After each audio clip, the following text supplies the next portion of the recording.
ڕئیسی پیاوی سێدارەکانی ئێران مردیان کوشتیان. ئەو پیاوەی 8,000 کەسی لە سێدارەدا چۆن مرد؟ ڕووداوەکەی ئێران گومان و دوودڵی لە نێو خۆدا دروست کردووە.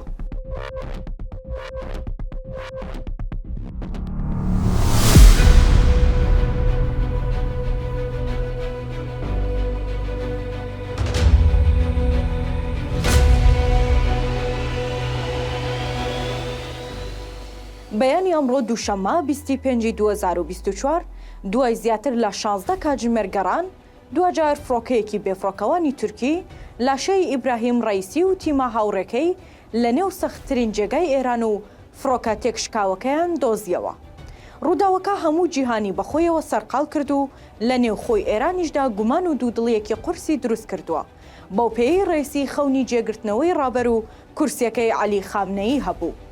ئەوەی گومانەکان تۆختر دەکات ئەوەیە کە لەگەڵ ڕئیسیدا کوڕی ڕابەریش بە هەماشێوە کێبڕکەی بوو لەسەر بەدەستهێنانی ئەو جێگا و کورسیەی کە هەموو شیعەکانی دنیا بە باوکی ڕۆحی خۆیانی دەزانن. ئیبراهیم ڕەیسی بە پیاوی سێدارە ناسرا بوو.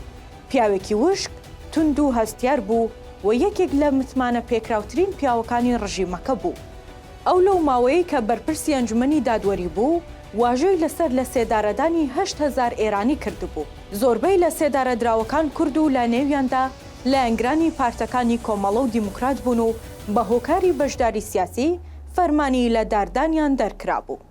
هەر ئەوەندە نا بەڵکو ڕەیسی ئەو پیاوەی دوێنێ لە فڕۆکە ئەمریکیەکەدا سووتا لە ماوەی 2 مانگدا بە دەستێکی ئاسنین شۆڕش و بەرخۆدانی ژینا ئەمینی کپ کردووە و فەرمانی سێدارەی بۆ 241 چالاکوانی ئەو خۆپێشاندانانە دەرکرد کە تا ئێستا 17 لەو کەسانە لە سێدارە دراون. بە گوێرەی بڵاوکراوەکانی سۆشیال میدیا لە پەڕە کۆمەڵایەتی ئێرانیەکان خەڵکی لە نێوخۆی ئەو وڵاتەدا شەوی ڕابردویان ناونابوو شەوی سوور وەکو ئاماژەیەک بۆ خۆشحاڵی گیان لە دەستدانی دوو گەورە جومگەی هەستیاری ڕژیمی کۆماری ئیسلامی ئێران. ئەحمەد شەریفی شارەزای سەربازی و فڕۆکەوانی لە کەناڵی UTV عێراقی لەبارەی گومانەکانی ڕووداوەکەوە گوتی بەڵێ ڕووداوەکە پڕگومانە بەو پێی چۆن دەبێت و کێ فەرمان دەکات سەرۆک و وەزیری دەرەوە بچنە نێو هێلیکۆپتەرێک کە کەشی ناوچەکە بۆ ئۆتۆمبیلیش گونجاو نەبووە. پاشان گوتی لەگەڵ هێلیکۆپتەرەکەی ڕئیسیدا 2 هێلیکۆپتەری تر کە پاسەوانیان دەکرد بۆ ئەوان بە سەلامەتی گەیشتن ئەوەی سەرۆک بۆ ون بوو. بەشێک لە سەرکردا بەرهەڵستکارەکانی کاروباری ئێرانیش دەڵێن بە هەموو پێوەرە و پێودانگەکان ڕئیسی کوژراوە و ڕووداوەکە پڕگومانە. شەوی ڕابردوو بەرپرسی سەنتەری لێکۆڵینەوەی کاروباری سیاسی ئێران لە کەناڵی ئێران ئینتەرناشناڵ گوتی ئیبراهیم ڕەیسی لە کۆبوونەوەی مانگی شوباتی ئەنجومەنی خوبرەکان لەگەڵ کوڕی ڕابەر گفتوگۆیەکی تند و پڕئاڵۆزیان هەبووە تا ئەوەی گوتوێتی کۆبوونەوەکە بەجێ دەهێڵم.